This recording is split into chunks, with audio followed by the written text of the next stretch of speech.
Here's the thing about Santa Claus, okay? Mm-hmm. Always use protection when you are with him, okay? Because Santa Claus can get around the world in one night. That's so true. Oh. And what do you think he does the rest of the year? I mean, they didn't write the song I Saw Mommy Kissing Santa Claus for nothing. Like, exactly. That's so true. He'd be up to shenanigans.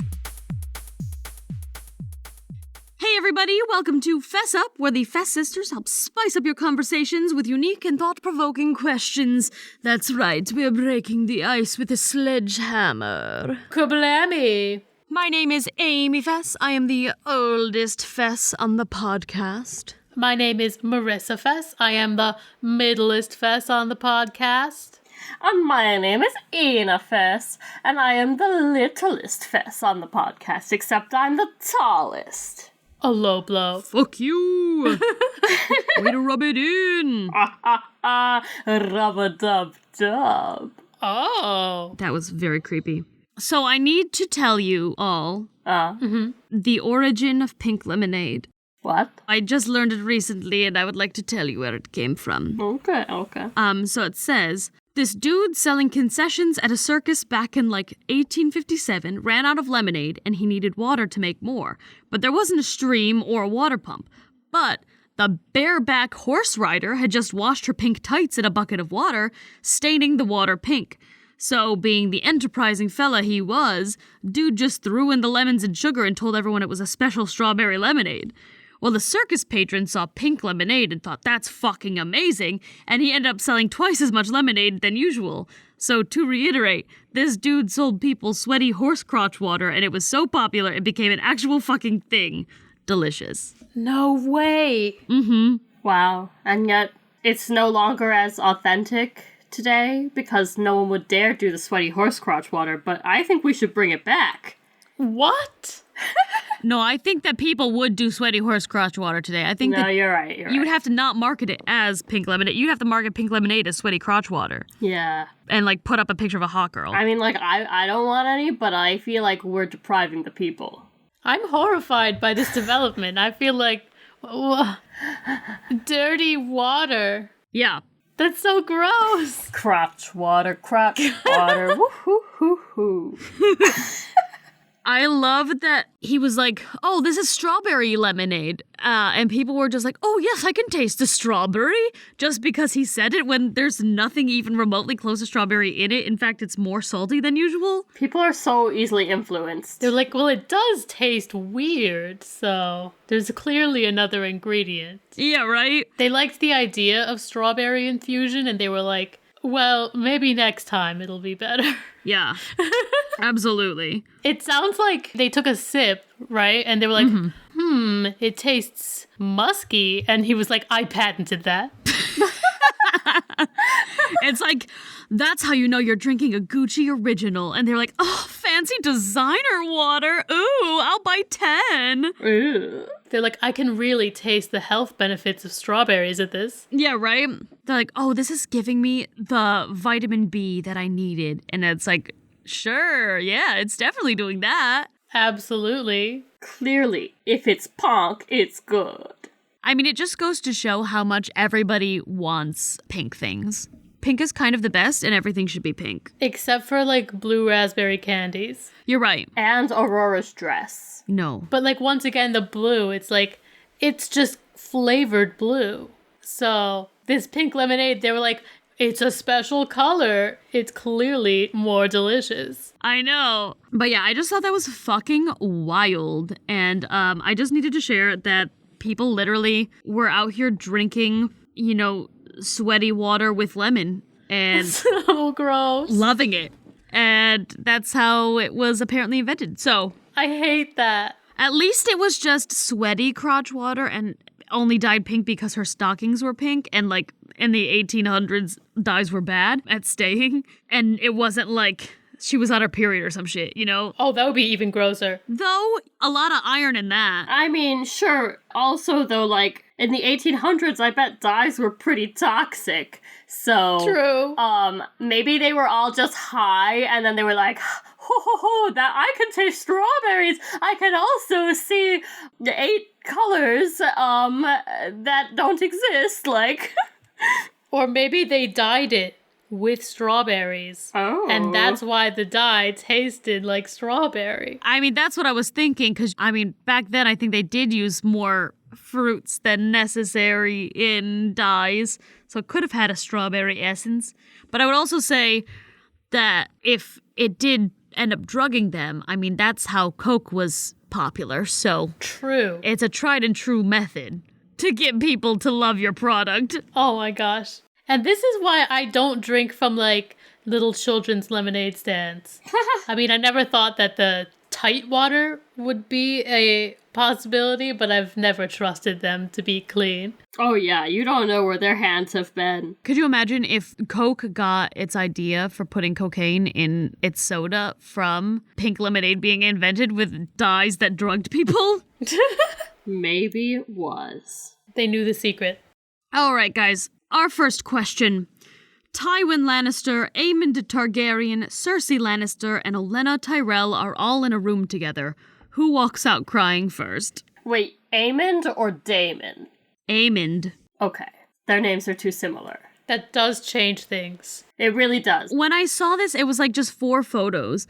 It was like some viral picture that was going around. And I do agree that Daemon is probably the better contender in all of this. Right. But let's do Aemond first and then see if it changes with Daemon. And then I have one other possibility I'd like to throw in. But let's start with this one. The original meme that was going around after House of the Dragon sort of ended is this one. So what do we think? All right, Aemond out first. Yeah. He talks a big game, but he's still a baby. Aemond has no chance against these old timers. Like, geez. Literally. He doesn't have the sharp wit that the rest of them do.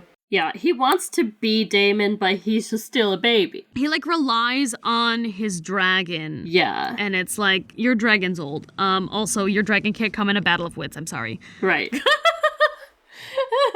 I think, yeah, I definitely agree. Aemond is out first. And I think... It's gonna be like angry tears, though. Oh, he's mad about it, of course. All of them are angry tears. Yeah. All of them. Let's just say that right out. They're all coming out of there crying because their wit couldn't outwit the other people, not because they were actually offended. Right. I think that Cersei comes out next. I think so. Yeah, no, Tywin can definitely beat Cersei. He knows the buttons to press. But Queen of Thorns, Olenna's gonna win. Yeah, there's overall. no way Olenna doesn't win. You can't beat her. No. I would love to see Tywin cry, though. Me too. I'd love it. I feel like it would take a long time for that conclusion to finally be reached, but she would whittle him down. Yes. Absolutely.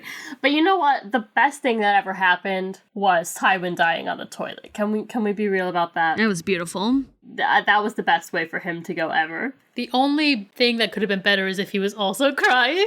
Yeah. The second best toilet-related death of history, I think. Yeah. The first being Jurassic Park. Right. The lawyer getting eaten up the toilet. Iconic. Okay, so does it change the order at all if Daemon is there instead of Aemond? I think Daemon would beat Cersei. Yeah, I think Cersei would be out first in that situation. Yeah. But I still think Tywin would probably beat Daemon. Yeah. But Olenna is definitely the winner. I would say the only person who might come close to beating Olenna, and I think he could beat her, but I think that he would give up too soon out of respect for her wit, Right. is Tyrion. Yes. Yes. I feel like it's so hard to make him cry because he's... Everything being, he's already said to himself. Oh. I know. I was just gonna say he's heard it all before, but... That's also true. From himself. I know, baby boy, we love him. The hard thing will be Tyrion versus Tywin in that. But I do think that Tyrion does have the better wit at the end of the day, and Yeah. eventually he would find a way to conquer his father, especially because he will never bow to his father. Like, Yeah. because of how Tywin has always fucked him over, he is never, ever, ever going to back down from his dad. Exactly. If he's in a situation where it's like, you gotta outwit the person till the end, he's like, I will not leave then. Definitely. Before my father. And then him and Olenna, like, teaming up against Tywin, I think would definitely happen. Absolutely. They totally would, too. Because fuck Tywin. Because they would both respect each other enough, but no, Oh, yeah. they don't respect Tywin. It would like be bitter and brutal against Tywin until the very end of it. And then once he's out of the room, then it would be the two of them getting like very civil and in it for like the win of it all, as opposed to like in it to absolutely decimate someone. They'd just be like, I respect your wit. Let's keep going. Definitely. I think the pure malice would really drive Tywin out of there. Yeah. But after that, it's more of a friendly roast. Right. What if we change this question a little bit? Yeah. Okay. And who would be the sneakiest, okay? We're going to have Littlefinger, Varys, Otto Hightower, and Larys. Those are the four. The four sneakiest people, right? Well, clearly Otto Hightower's gonna be the loser here. Yeah, he's the loser. You're right. I was going to say the same thing, yeah. He's not on their level. No. And then you know what?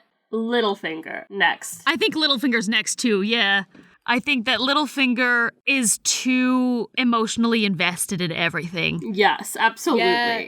He wants to sneak, but he also wants everyone to know what he did. Like, he wants credit for it. Right. And also, like, he's just too obsessed with Catelyn. Yeah. And, like, anybody who looks like Catelyn and Catelyn's family. Absolutely. So, like, I think that he cares too much, whereas I very much believe that, like, Larys and Varys don't care what the outcome is. And if, like, things got fucked up with the people that they were aligned with, they would just, like, on a dime, turn and find somebody else and make their own way because they don't care enough about the people involved. Absolutely. But I think that Varys would beat Larys. I have to agree with that. Because Larys has a foot fetish and Varys has too much gay energy, he would totally win. I mean, not even that. Varys has no sexual interests. Right, that's true. He does have gay energy, but he's also literally a eunuch. So he does not, like, he doesn't get sexually aroused by anything. He has no weaknesses. Right, yeah. I could hold my feet hostage from Larys for a while if I wanted to, but Varys has nothing. He's truly... The only thing that motivates him is having the tea on everyone. Yeah, his life is about tea. All he wants is tea. And so he's like somehow the same as Uncle Iroh. It's very wild. I'm just trying to imagine how one would hold their feet hostage. Like, you're holding a brand up to your foot and you're like, don't make me hurt myself. Oh, maybe.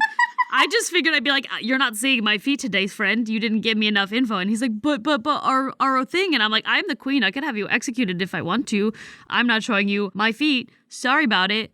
Get me more stuff. And he would have to do it because at the end of the day, like... He's in it for the feet. Fuck you. You're coming up against a queen and thinking that you actually have the upper hand here. Nah, it's my feet you want to see. It's my throne you want to backseat drive. My decisions you want to sort of influence. So... If you ever want to see these tootsies again, you better follow my rules. Exactly. And also, I'm the queen, so if you really fuck me over, like you said, I could brand my feet or I could cut my feet off. I've got people who could literally carry me around in a chair all day because I'm the queen. So, true. Sorry about it. I'm just imagining cutting one toe off at a time to torture him, but like, it's ironic because you're hurting yourself. Yeah, it is kind of backwards, but whatever it takes, right? Depends how desperate you get. Could we do like evil bastards? Like, who's the evilest? Absolutely Ramsay. Ramsay, Joffrey are two, but I can't think of anybody in House of the Dragon that, like, is up there enough. No, the bastards in House of the Dragon are the nice ones. I mean, that's fair. That's true. I'm gonna be real, Kristen Cole fucking sucks shit. Yeah. Yeah, he does suck shit. But I don't know that he's evil, he's just like a scorned douchebag. We don't have anyone on House of the Dragon yet, at least, who is... I guess you could say Daemon. No, but he's not, like, evil, though. He's just, like, for himself and his family. The characters are too complex on House of the Dragon. They are. Yeah. We don't have a Joffrey Ramsay type yet. No archetypes. Okay, can we say Joffrey versus Ramsay, who wins? Ramsay 100%. I don't know about that because... Joffrey is a mama's boy too much. But Joffrey was a king and Ramsay never got that far. True. Yeah, but... I feel like, end of the day, Joffrey would be able to kind of imprison him and Ramsay would try to be evil and get to that level. But I think that there is an element where if it's just the two of them against each other, Joffrey may have the upper hand there. Okay, sure. But Joffrey needs other people. Like, put them together in just like fisticuffs, like Well, I would never do that because I think that it's not an even fight in that way. right. Because I was thinking, I was like, what if I added like the Mountain to the mix? Because he's also kind of like super evil. But then I was like, I mean, the Mountain is going to decimate both of them based on everything just because he's like a beefcake. And so I feel like it's not a contest, so he couldn't be involved. I don't know. Right. I think if it was literally just the two of them in the room, he can't really use his king card. Well, that's true. If it's the two of them in the room, it's Ramsay every time. But I think if it's the two of them with their resources, I think Ramsay would get very far and would try very hard, but I think that Joffrey would win. Yeah. Ramsay, while I think ultimately he would lose, Joffrey is not clever, and Ramsay is very good at, like, you know, pretending to be an innocent dumbass. Yeah. So he might be able to manipulate him for a while, but ultimately The second that he fucks up, and he will because he's too... cocky. He is manipulative, but he can't maintain it. He's not... Yeah. There's a reason he wasn't in the 4 people that we just talked about, because he can't maintain it for a very long time. Right. Right. So he would eventually crack, and I think he'd crack before he got close enough to actually do anything to Joffrey, and then Joffrey would sick someone on him. Yeah. Plus, there's always the point that I realized as I was saying it, where, like, Joffrey might almost have more fun torturing Ramsay if he were pretending to be an innocent guy. I mean, that's also true. That's so true. That would kind of backfire on him, wouldn't it? It really would. Though I will say, I mean, I think this might be controversial, I don't know, but I do think that Ramsay is more evil than Joffrey. Yes. No, I agree with that. Yeah. Absolutely. Joffrey, there's a entitlement. Yeah. It doesn't excuse what he does, but it does explain it. And Ramsay, it's just pure bloodlust. Right, exactly. Yeah, like people loved to hate on Joffrey, but I actually don't hate him as much as I hate Ramsay. Right. Yeah. Joffrey's a lot of fun because you're like, this is a spoiled brat, let's see what he does next. And Ramsay, you're like, you fucking asshole, like, come on. Right. Yeah, like Joffrey is an unfortunate product of his environment, and Ramsay is just a psychopath. Exactly. Yeah. Were Joffrey born like a peasant, he'd probably still be a little prick, but Yeah. he Yeah. would not be dangerous, probably. At least not on any sort of Yeah. significant level. But Ramsay would be no matter what the fuck he was born. True. Ramsay as a king would burn the whole kingdom down and then be surprised it was gone. Yeah. How about a bit? A bit. A bit? A bit? This bit is called the Newlywed Game. Ooh. So we have famously played this before where Ina was Thor and couldn't figure out an accent. And it was great. Oh, yeah. But in case you forgot, or in case you're listening to our episodes backwards, one Fess will pretend to be the host of a Newlywed Game, and the other 2 Fesses will take on the personas of a classic duo in cinematic history, and they'll take turns answering questions as if they are a couple about each other in character, and see how well they know each other. I love this. We're gonna randomize to see who is who. Should we pick who the duo is first? I'd like to do Rick and Morty. I think that would be fun. I'm gonna be really sad if Rena doesn't get Morty, though.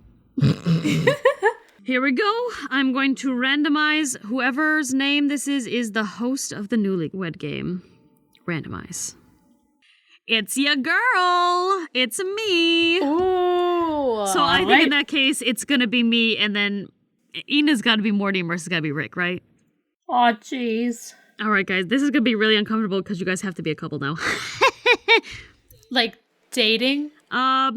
I mean, that's kind of the Newlywed Game, isn't it? Right. That's what we did with Thor and Loki, too. We had them pretend like they were dating. We did do that. Okay. Well, can we pretend they're at least from different universes? Like, Sure. you know, this is Rick 31ABJ and Morty 225C. And they somehow fell in love. Love it. That's great. They met on the Citadel. Yeah. There you go. All right. Hey, everybody, and welcome to the Newlywed Game. We have today our 2 contestants. We have Rick and Morty. Hi, guys. Hi. Oh, Hey, Aw, jeez, Rick. pre-gaming, I see. I'm gaming all day. What are we doing here again, Morty? Why'd I let you talk me into this, Morty? Because I thought that we could bond better this way. Ugh. We always do your dangerous things. Okay, whatever, Morty. No, I I said you could pick an adventure, Morty. This wasn't what I had in mind. All right, guys. This is already a very cute dynamic. Let's keep it going. Let's start with you, Rick. I would just love to ask, who is the better cook, you or Morty? Cook? Yeah. You think either of us cook? Nah. We sit back, order the Snarlack snacks, and just let it come to us. All right, okay, I have a better question then. Let me just rephrase. Who picks the better restaurants? I pick everything better. All right, Morty, do you have like a rebuttal to that? Well, I like to think that I have good taste too, but Rick's always kind of in charge. I think that I could pick a really good place if he just let me. No, Morty, you always pick the dumbest places to eat. But the Jelly Bean Palace is a great place. Well, I don't want to interrupt a cute little couple spat, but I do want to move along to Morty. Morty, what do you think is Rick's favorite thing about you? That I'm dumb. What? Rick, What? that's not true, is it?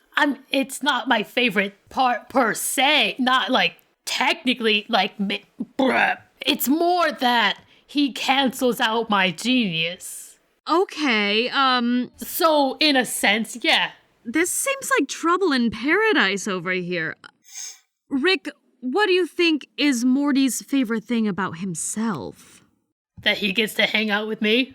I like to think I'm cool, Rick. You never think I'm cool, Rick. You never think that I can do anything good, and but I think oh jeez. Don't hurt yourself there, Morty. You're cool. You're cool. Wow, well, this is truly a wild sort of a series of events so far. I'm gonna keep it moving. Let's see. Let me think of a good. I'm trying to assess you guys as a couple because I will admit you guys are not a very traditional couple for many reasons. Why, just because we're grandson and grandfather from two different universes? I was gonna say because you don't seem to like each other very much, but yeah, also that one. We live on the Citadel. The only people here are other Ricks and Mortys. It was bound to happen. You're right. I am female Rick. Exactly. From Universe 648, but Yeah, and I mean, I heard other Mortys, they like Jessica, but there's no Jessica in my universe. Not anymore. We don't. oh, wait a we don't talk minute. about that. Let's dive into that, Rick. How did you get Morty interested in you? Well, I mean, once I found out from one of the other Ricks at the bar that his Morty's Jessica had just got blown up, I saw an opportunity. And Morty, what would you describe your sexuality as? I mean, like I don't know, I'm confused. That tracks. Morty, what was your first date? Can you describe your first date with Rick to me? I was just like, sitting at home on the couch, and all of a sudden, I was just like, with Rick on an alien planet, and he was like, "Hey, put these up your butt," and I was like, "I don't want to put these up my butt," and I think they were alien seeds, and I was The like, best alien seeds, and, Morty. but- You and had to then put all them of on a your sudden- butt, Morty. It was the only place to put them, Morty. and all of a sudden, I had these things on my butt, and it felt actually kind of nice. And that's when I decided to universe number whatever he is, Rick. He could be my guy. As a fellow Rick, I would just like to clarify, were those things you put up your butt, did they fizzle a little bit? Was there a fizzling action? I mean, yeah. Why are you asking? Oh, yeah. No, that's the good stuff. I see what you did there, Rick. I would have put them up my own butt, but it's too loose. You understand. Yeah. I've done it too many times. Yeah, no. I've got a tight little butt. Wow. Now, Morty, don't start hitting on me. Watch it, Rick. Lay off my Morty. It's all good. I want to ask you guys, what Disney couple do you think you're most like? Beauty and the Beast. What? Who's supposed to be the Beast here, Morty? Me? Yeah. This is ridiculous. Yeah, Rick. No, Morty. I can't believe you would say this to me, Morty. And you don't appreciate me, Rick. I would argue the Beast appreciates Belle a lot. You made me watch that movie too many times, Morty. I recreated that movie for you, Morty. I invented a universe where that movie is real, Morty, for you.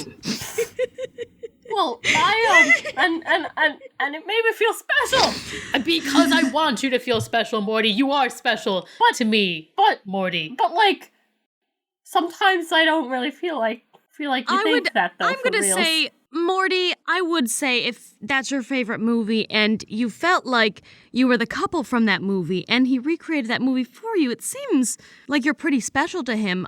Rick, you seem like you disagreed with that Disney couple. What Disney couple would you say you and Morty are? We're kind of like Clayton and Maurice. That is the one true pairing. The universe's one true pairing. All galaxies and all universes and all timelines believe that Clayton and Maurice is the one true pairing. We're meant for each other, Morty. Oh, Rick, you really think that, Rick?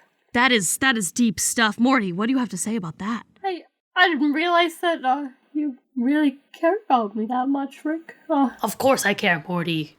Why do you think I do so much to hang out with you, Morty? Rick, You guys, this is too sweet. On behalf of the Newlywed Game, we would like to send you both on your own, all expenses paid trip to Vadorkabork and their spas, and we will give you both those fizzleberries just as a little treat from us. Wow. Just to celebrate your time together, because it sounds like you guys just need to reconnect at a base level. But you guys are really inspirational to me. So thank you guys for being on the show. I guess it wasn't so bad, Morty. you see, I love you, Rick. I really do. I love you too, Morty. You guys. Oh, all right, guys. Coming up next, Morty from Universe 846 and Morty 343 will come on and discuss their relationship and play for an even bigger prize of 1 million Fizzle Schlorps. Thank you all for tuning in. Why was that on the table for them and not for us? I want the Fizzle Schlorps. All right, bye, guys. Come on, Rick. This is your fault, Morty. Oh, You should have signed us up for the later time slot, Morty. Rick, I'm sorry. I can listen to Marissa do a Rick impression all fucking day. I know, she's so good at it. That was goddamn hilarious. She's so good at it. You were good at Morty too. Yeah, you really embodied him. Oh my god, that was perfect. It couldn't have been better cast. Oh jeez, that was. Oh jeez. I had to cover my mouth half the time because I was like, I'm gonna ruin the audio by laughing, but I can't stop. Oh, that was funny. Rick and Morty, they're just misunderstood. Guys, this is where our ads would go if we had any, but we don't have the budget the Newlywed Game has, so we're gonna move on to the next question. All right. Guys, Christmas is coming up, so let's ask this very important question that was brought up in a Reductress article. And that question is, when should I tell my kids that Santa is bi? Oh. I mean, the kids, I don't know how you're supposed to tell your kids about gay people. I mean, that's really hard, I think that the harder sell is not that Santa is bi, but more that he's in a poly relationship with every single one of his elves. Oh. Especially Bernard. Yeah. I mean, here's the thing. If your children have watched a Santa Claus 1 and 2, then they should understand, the appeal of Bernard and how Santa, he could not resist. I do think Scott Calvin does have a deep sexual tension with Bernard for a lot of that movie. Right? Him and Bernard, him and his eventual wife, him and his ex-wife, him and Neil have a low-key thing. Oh, absolutely. They have a fire that burns in their relationship. Him and the Toothinator. Oh, the Molinator, you mean? Yes. Yes, the Molinator, sorry. They definitely have an active relationship. Yeah. And I think that him and Neil, it's almost like he's mad at Neil not because he's mad that Neil is with his ex-wife. I think that he's mad because his ex-wife is with Neil. Yeah. Like, I think he's kind of like, damn, why did you get such a sexy man and I got no one? Yeah, you know? Until he gets Bernard. Until he gets the Molinator. Because him and the Molinator, I think, are the OTP. I mean, yeah, him and the Molinator have a very deep and loving relationship. They do, yeah. But I was just going to say, do you remember how enchanted Neil was when he saw Bernard in the first movie? You're right, yes. Bernard just has this Christmas sexy appeal. He does. Bernard is literally like Christmas's sexiest man alive for like 50 years running now. Right after the last head elf, Django, died, so he dethroned him. Jingle Django. Jingle Django, yes. He just goes by Django because there's too many elves named Jingle, and he didn't want to get confused with them. Yes. He was just happy that he wasn't Jingle Jangle. Right. He's like, at least I am Jingle Django, so it's like slightly cooler. Slightly more unique. Definitely. But yeah, no, I honestly do think that Santa is bisexual and polyamorous. And I think that on top of that, like, when you say Santa Claus, my first thought is the Santa Claus. Like, yeah, me too. I don't know why that movie with Tim fucking Allen is my go-to. Tim fucking Allen, who would probably shoot us all in the mouth if he heard how bisexual his character was. Because he's massive Republican. Right. But I don't know why, but that Santa version has like permeated everything. It's a good Santa. That's like the Santa that my mind goes to first. Absolutely, me too. I mean, it's unfair that Tim Allen is, you know, so straight because his characters are not. Have you ever seen Home Improvement? Tool Time? He is in love with two men. He's in love with his co-star, whose name I forgot, and he's in love with Wilson. Wilson. Absolutely. He and Wilson can never be, though. It's an unrequited love because Wilson is... He won't even show his face. He's happily asexual, and I think Tim Allen just loves the mystery. Yeah, it's hard to resist a good mystery. It's very hard to resist that. But he definitely, like, he and his co-star, the reason their show works so well is because they have such a good sexual tension going on at all times. Oh, yeah. Also, speaking of Tim Allen characters being bisexual, Buzz Lightyear, especially in all of the Toy Story movies, the way that he and Woody have sexual tension. Oh, yeah. Like, I'm sorry, Tim Allen, you're bisexual. That's how you read. Yeah. You read bisexual. He just has this great energy about him. Yeah. That it just comes off that way. Yeah. Here's the thing about Santa Claus, okay? Always use protection when you are with him, okay? Because Santa Claus can get around the world in one night. That's so true. Oh. And what do you think he does the rest of the year? I mean, they didn't write the song I Saw Mommy Kissing Santa Claus for nothing. Like, Exactly. That's so true. he'd be up to shenanigans. You know, the North Pole is wherever he is. I will say, going around the world in one night does a little bit sound like a sexual innuendo in and of itself. Yeah, and the North Pole is his penis. That's what you say when you're around kids and you don't want them to know that you porked because they're too young to know what that is. But you're like talking to another friend. You're like, oh yeah, me and Santa went around the world in one night. Like, oh my God, I only kissed him. Jeez. Wow. That means you and Santa were swinging. Like, he brought you with him. Yes. And you full on were swinging. I saw Mommy kissing Santa Claus, and then I saw Santa Claus's wife kissing somebody else. And oh my goodness, it's an orgy in my house. They better give me extra presents for the mental scarring. I know. Poor Michael Jackson as a baby saw too much too soon. Too soon. Anyway, I think the correct answer to this question is, when is the best time to tell your child that Santa is bi? Immediately. Because he will see some things, and you just can't hide that. So it's better that he know right away, so he asks less questions later. You gotta get ahead of it, you know? Or if you need to break it to him slowly, you just make him watch the Santa Claus 1 and 2, and he'll get it. He'll get it immediately, yeah. Yeah, he'll pick up on it. Even if he doesn't quite know what it is that he knows, He'll know. then you explain it to him, and he's not going to argue with you after that. Right. She's going to be like, see the way that Santa looks at his ex-wife. Okay, see the way that Santa looks at Bernard. See the way that Santa looks at Neil. You see how all of those looks were the same look?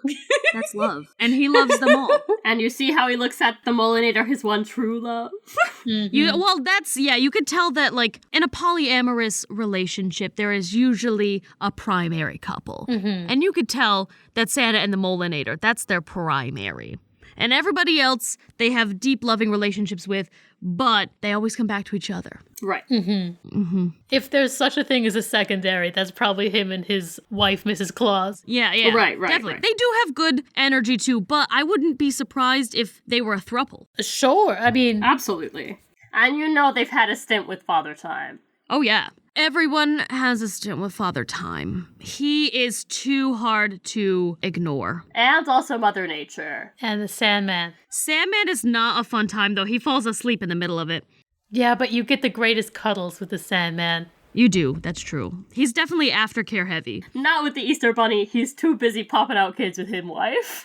Yeah. He's strictly monogamous. He is. He does not have the time of the day. He couldn't afford to have kids with anyone else. No. He already has too many. Exactly. He does not know how to wrap it. It's fine.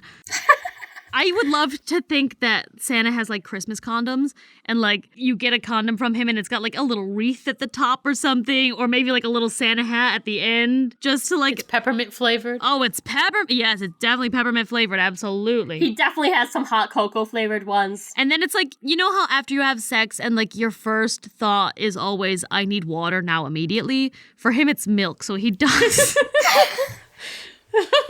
He does go, oh, I'm so sorry, gotta get a glass of milk after that ejaculate I just left on your stomach. And you're like, wow, why is it shaped like your beard? And he's like, that's just how I roll, baby. You drew a candy cane. Yeah, right? Somehow he always, like, comes in the shape of a Christmas-related picture. That is also something that came with the Santa curse. They just don't talk about it as much. Oh, boy. It's like how all the custodial cast members in Disney knows how to draw all the Disney characters with their mop. Aha, yes. Santa inherently knows how to draw iconic Christmas imagery. Yes. With his mop, I guess. And perhaps it's like a Christmas Rorschach, and you're like, I see a snowflake. I see a winter scene. I see Jack Frost. And then Jack Frost is like, no, that's just because I'm waiting for my turn. And you're like, oh yeah, okay, you can have a turn, Martin Short, as Jack Frost. Jack Frost is not invited after what he did in the Santa Claus 3. Jack Frost used to be invited all the time, and then he fucked up at one orgy, and now he's not allowed back since. He ruined it. There's always one person who ruins the orgy. Like, maybe doesn't ruin it completely, but causes a scene at the orgy, and that was Jack Frost. It's because he kept nipping at your nose. Oh, come on, you're not allowed to nip at my nose. No one wants that, Jack Frost. Nobody. We loved you for your ability to do snow bondage with us, like, on the wall. Like, we just put our hands up and boom, you froze them both so that, like, ooh, this is sexy. But we hated when you nipped at our nose. You don't just tie me to the wall with your snow just to bite me. Come on, give me the sex. Give me your icicle, Jack Frost, if you know what I mean. Wink, wink. And that was the real reason that Charlie was so excited to eventually be Santa, and why he was so interested in it is because he loved his dad's polyamorous bisexual lifestyle, and he was like, I admire that and I want in. And your dad is like, the one thing I don't do is incest though, son. Right. So we gotta like cool your jets on that. And his son is like, but dad, I can like stay away from you. I just want to be polyamorous with all of the figures of holiday cheer around the year. Cupid hit me in the butt too many times. I can't ignore him anymore, Dad. And Scott Calvin's like, not until I'm not Santa anymore. Exactly. And then Charlie's like, then one day I'll have to push you off a roof. And they both laugh, but Charlie's not kidding. And I just can't wait to be Santa. Yes, exactly. Guess what, guys? What? It's time for...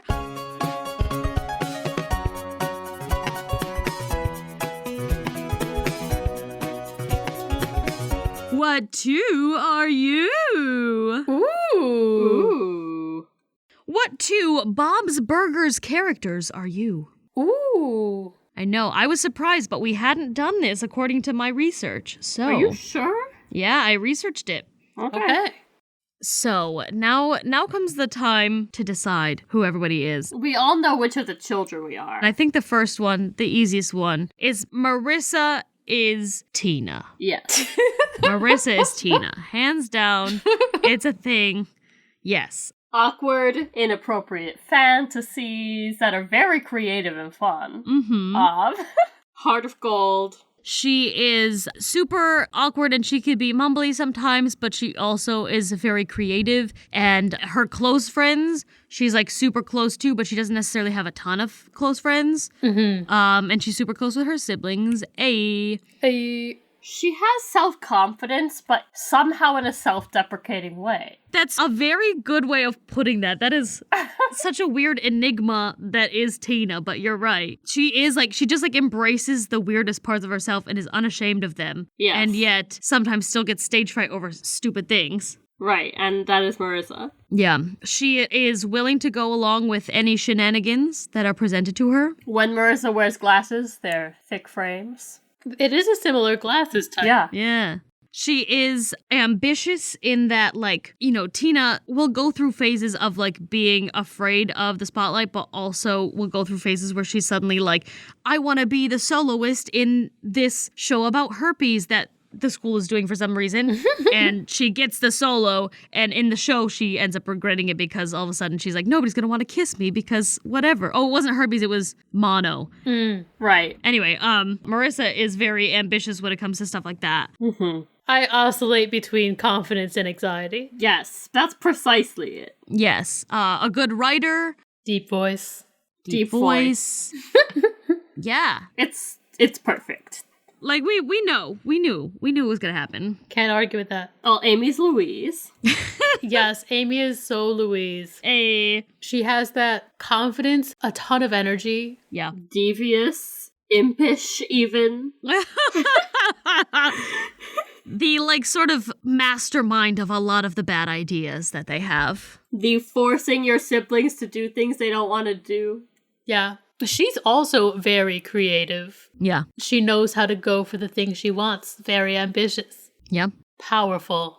Thank you. Small, but with big energy. Yes. Definitely big dick energy, for sure. Yeah. Thank you. She's always wearing that bunny hat, you know? She's, like, not afraid to express herself in ways that people might think she's, like, girly or weak because she wears that pink bunny hat. Yeah. But she never lets it affect her like that. Yeah. She wears it as a power move. Exactly. Mm-hmm. Amy with her earrings. Yes.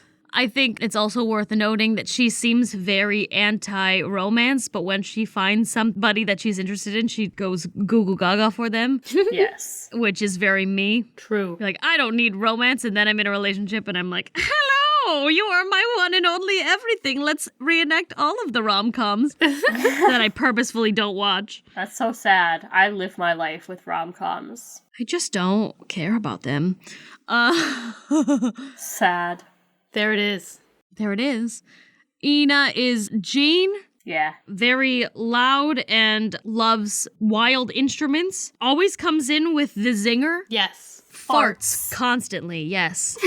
Eats the weirder things, I think. Yeah, definitely adventurous with food. Yes. They're both very upbeat. Absolutely. And, I mean, Jean is kind of always in this mode, but Ina can sometimes get into a mode where it's just like, no thoughts now. Yeah. Just upbeat, no more thoughts. No thoughts that make sense. We're just gonna go to chaos mode. Ina's gremlin silly mode. Yes, and he definitely gets in those.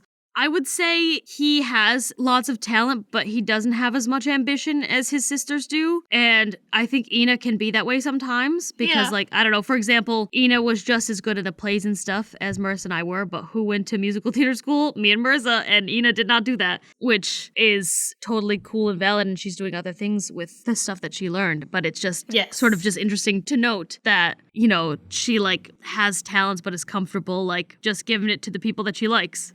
Yeah. Also, Rena has an imaginary friend albino named Ken. You told? How dare you tell? I've met him. Ken and I were supposed to be secret. Now we have to go into hiding. Now we have to go into witness protection. My name's gonna be Brumhilda now. But yeah, obviously that's a joke. Just because I want to bring up Ken. Yeah. Yeah, I think that does it, right? Did we get it? Mm-hmm. We did Yes. Now it's harder because we have to think about it. Those were no-brainers. Right. Whew. I have one that might be a hard sell, but we can see. Okay. Okay. I think Ina is Teddy. Really? Anxiety, like the kind of person who will be like, oh, I can help you. Yeah, I'll do that. What's going on? Oh, I can help you if you want that. Maybe. Do you want that? Like that kind of anxiety, I mean. Yeah. Sort of babbly anxiety, which Ina has. Fair. Loves to eat. Mm-hmm. Very close with his friends and like he hangs out with constantly, always goes out of his way to see them. And I think that's very Ina to be in a small knit group of friends that she goes out of her way to see all the time. Yeah. The master at unrequited love.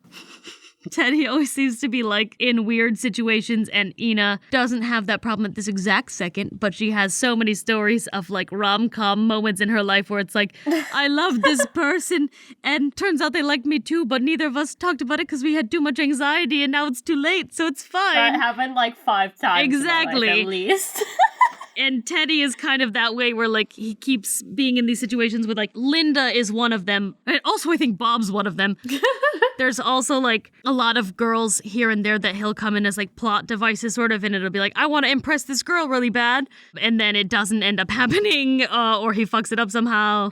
Or, like, she is not actually into him, or she is into him and they, like, have a hard time. He, like, has a lot of, like, relationship subplots that don't pan out to, like, a long-term thing. Mm-hmm. He's also very kind. Oh, yes, very. I didn't even say that. Yeah, he's very kind, very friendly. Yeah. Okay. Yeah. I'm fine with it, sure.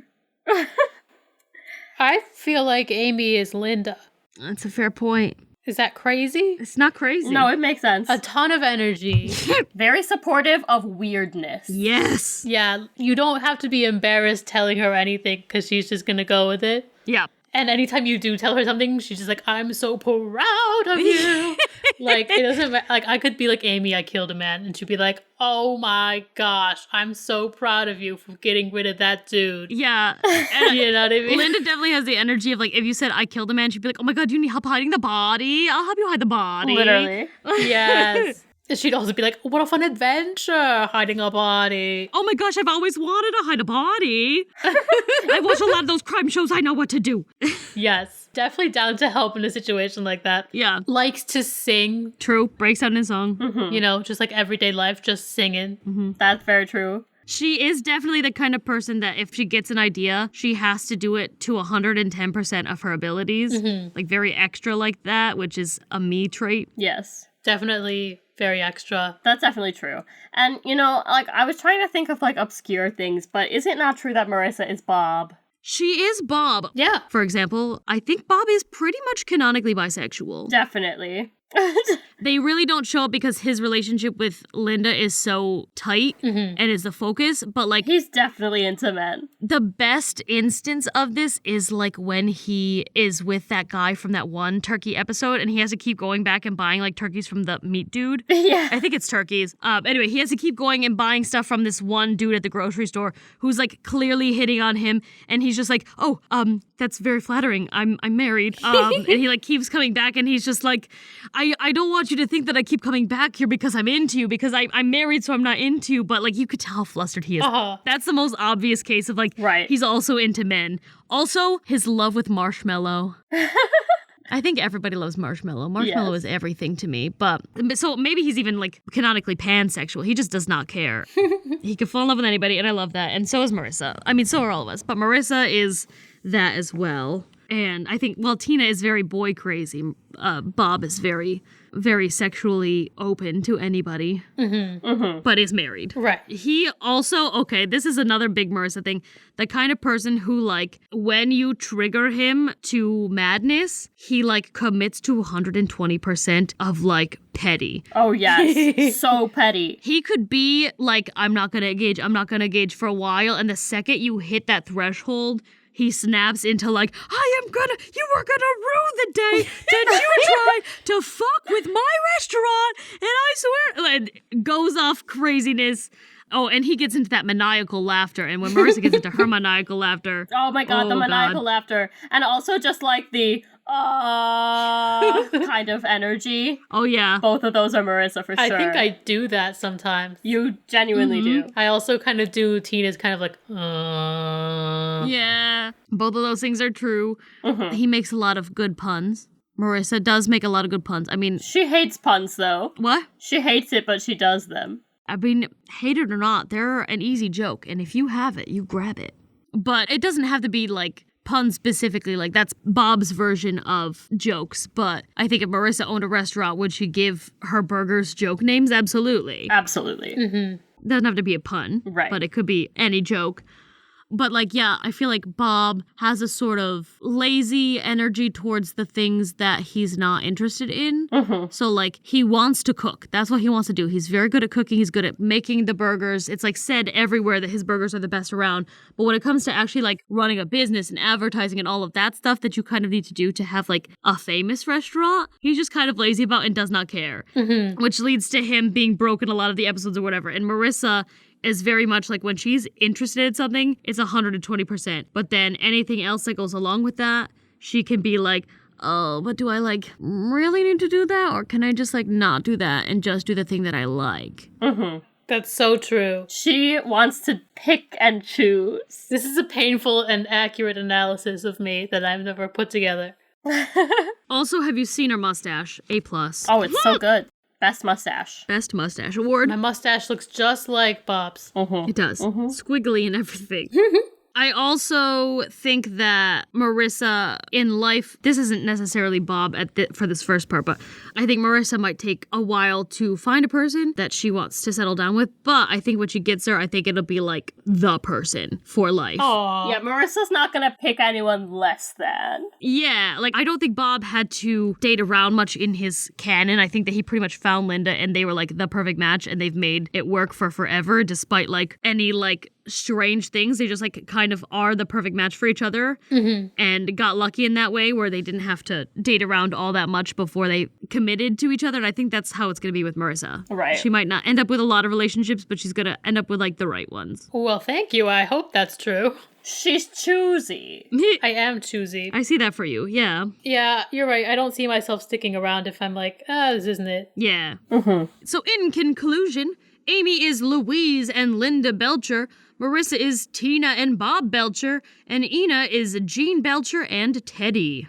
I like that. Yeah. That's good. All right, guys, here's a question. Oh. Would you rather live in a house with no windows or no doors? What?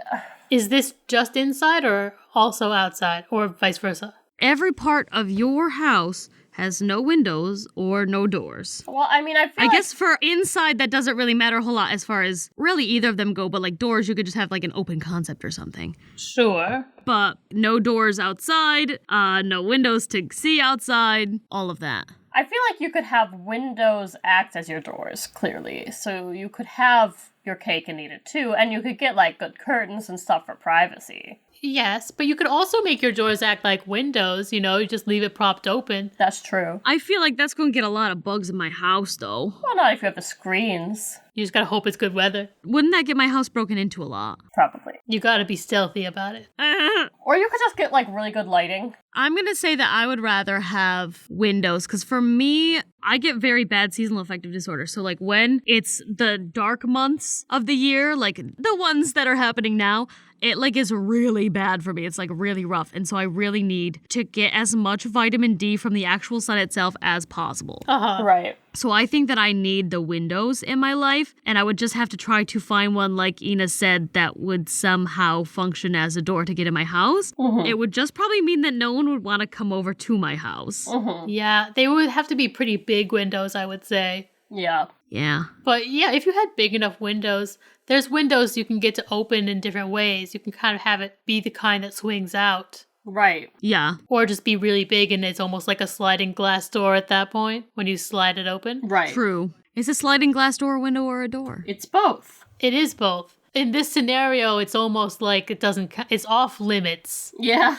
I mean, to be fair, it does have the word door in the name, so I suppose. It does, but then if we can have doors that have windows in them, then that changes everything. Then there's no point. It does, yeah, no, you're right. It should So it's off limits for this scenario. You can't have a door that has a window. Sliding glass doors have gone extinct. No doors with windows in them. Yeah. The problem with the windows, it would be very expensive to build it so that the windows were big enough to be doors comfortably. Right. Without being a sliding glass door. Yeah. It wouldn't be comfortable, but you'd have light in your house. Mm-hmm. But you would feel more secure in a house with the doors because it's harder to get into a door than a window, you know? Like if you're breaking in.